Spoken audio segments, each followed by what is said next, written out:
A gun disarm works off biomechanics. When the brain sees me move, he pulls the trigger. That's 0.02 of a second. When you see me move, pull the trigger. Oh, it's right in the face! That was right in the face!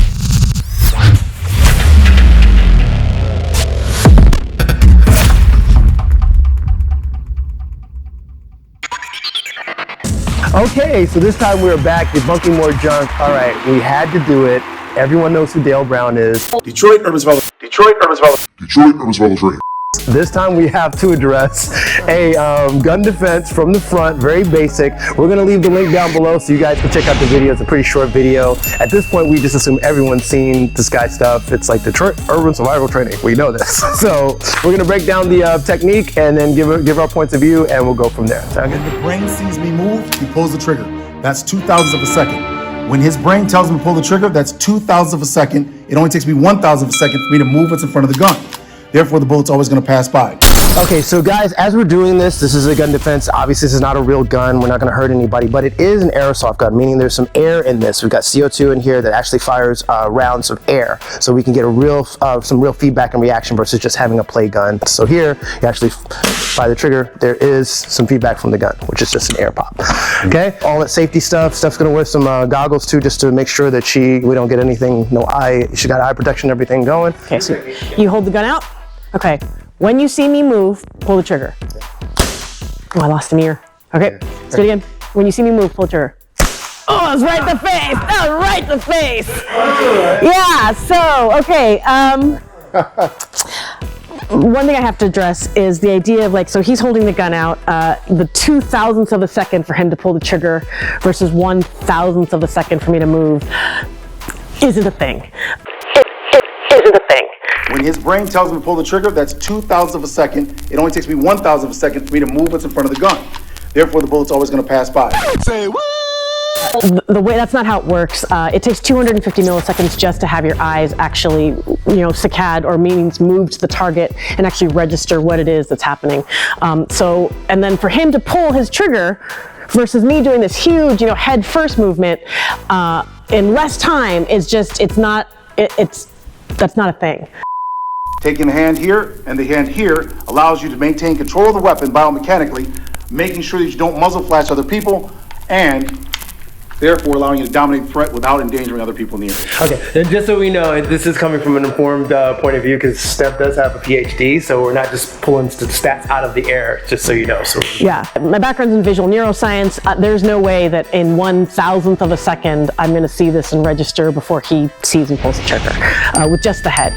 The other piece is, fortunately, you've got a really steady hand right now.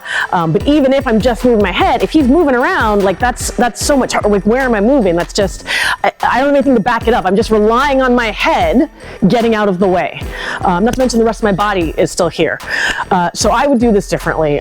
So if I see this, pull the trigger, you see me move, and I clear that, right? So I'm getting, yes, I'm moving my head, but I'm also moving my body, and I'm also reinforcing it so that, that gun is no longer pointed at me if he wants to pull it again.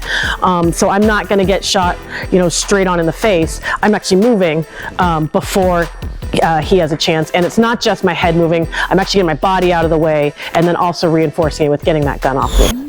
First of all, just the caveat, no, put the gun up. The whole thing with this, we already know, it goes without saying, but we should say it anyway.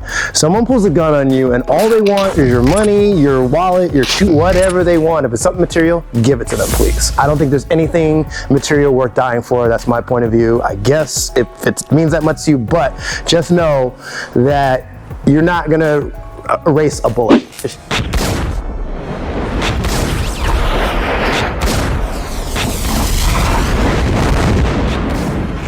It's just not gonna happen. So all that takes 1/1000 of a second to move your head, and it takes some 2/1000 of a second to shoot and realize you're moving to shoot you. So the whole idea of moving your head out of the way, yeah, maybe. Like Steph said, you move your head out of the way and fire.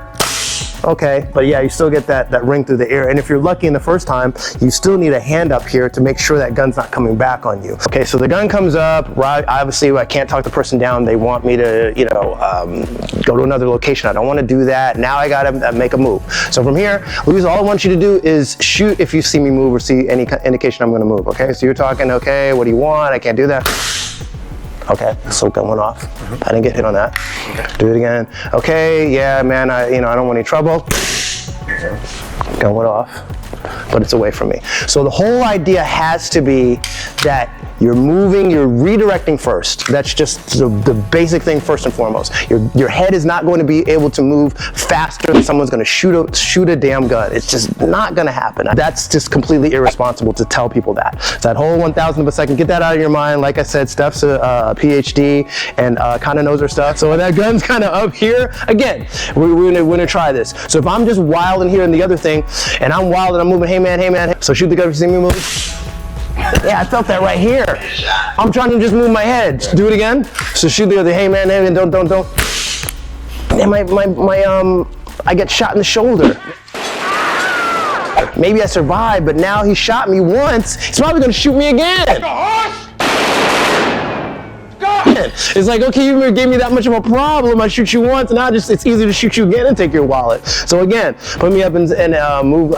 If you see me moving here, I move this damn thing out of the way, so now I've got a fighting chance. I'm out of the line of fire. I move my body, just like Stef was saying before, so now there's nothing to get shot except, you know, he's going into thin air or whatever, or moving out into the open space. Now again, things will change. I know people, what if you have your kid here, your husband, wife, obviously things change in the direction you're gonna point the gun, but for now, we're just assuming I'm by myself, okay? So the most important thing I want to stress is that redirection of that gun, and once you put your hand on this thing, you're not letting it go, because this person, as soon as that element of surprise is gone, they're pulling back. So pull back, Luis. So yeah, it's gonna be that fight. It's gonna be that fight, but we know as soon as we move there, from there, I'm gonna try to get some kind of control on that gun. I'm not just gonna let him step back. If that element of surprise is gone, he goes quick, I've got this other hand, and that's when I'm gonna start using. I'm gonna start hitting after that, okay? So those are the things I wanted to just stress.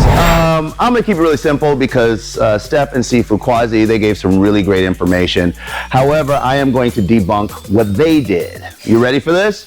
All right, hold the gun up. This is the ancient movement right here. All you have to do is put your finger in it like this. That's it. That's all you have to do. And then, you know, they're not gonna be able to shoot the gun because... And the hunter's plans literally backfired. And I saw this on Bugs Bunny one time, and it worked. I mean, it worked really well, so I have proof that it worked.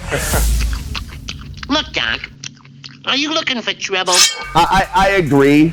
You know, one of the things that I try to pay attention to is where the gun's coming from, right? And I'm always moving off the center line, right? So if he puts the gun up, and then, oh, by the way, so there's two parts of this. Let's talk about if he's getting the gun to come up, right? Right? If it's coming up, then that's one part in which I attack the action. The other one, let's say if it's up. All of a sudden, I'm sitting there talking to someone, I turn, the gun is up already. Then I got to do some acting either way. I have to pull out my best Oscar thing. To that I say, all right. If he's coming up, I always got to be, come on, man. I mean, come on, man. Come on, man. Well, now he's distracting. Now it's not a threat. Now I'm in like this now. So I'm moving off the center line. Come on.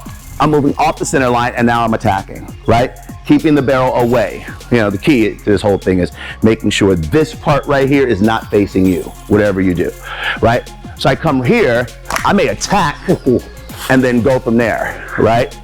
And that's tough because people are like, well, the average person can't do that. You're correct. Get some training. Sorry, that's the only best way I can tell you. Get some training. There's a lot of great qualified people. Get some training, right? But either way, I'm moving off the center line. Now, for me personally, I don't trust that I won't have sweaty palms, slippery hands. So I am going to go into some form of attack. I may even bump the arm this way and elbow him, you know, or something like that. There's a lot of ways you can attack, right? There's a lot of fancy motions here. You can do things like that. You can do that. Once again, someone poorly pulls a gun on you, you're gonna be like, oh. In the car. Hey. That requires, once again, training. And we talk about all the stuff that, because the great thing that Stef and Sifu Kwazi gave you is really good information. The key is keep it simple. Oh, wrapping things up on this one, our point of view on the Detroit Urban Survival Training. Gun on the front. Stef, I thought you brought up some really good points, especially, yes, the 1,000th of a second thing is not a thing. It only takes me 1,000th of a second for me to move what's in front of the gun. We got to reinforce that. PhD mind here at work. That degree is not for show, right? Not just for show. But any final thoughts on that, you guys, first? Whatever she said. Right on. Don't pay attention to that video. Okay. Whatever they were talking about. Pay no attention to me. I'm just for comic relief. But they're really doing the thing. So. No, and it's good comic relief. But your final thoughts, of course, this is not just women's self-defense, this is all self-defense, but it needed to be brought up, at least here, I thought it's just a responsible thing to do. So our final, when we give our grade and everything, and you can give your last. Yeah, I'd fail this one. I would fail it. Absolutely. I think we all would. I agree. And science would fail it. Yeah.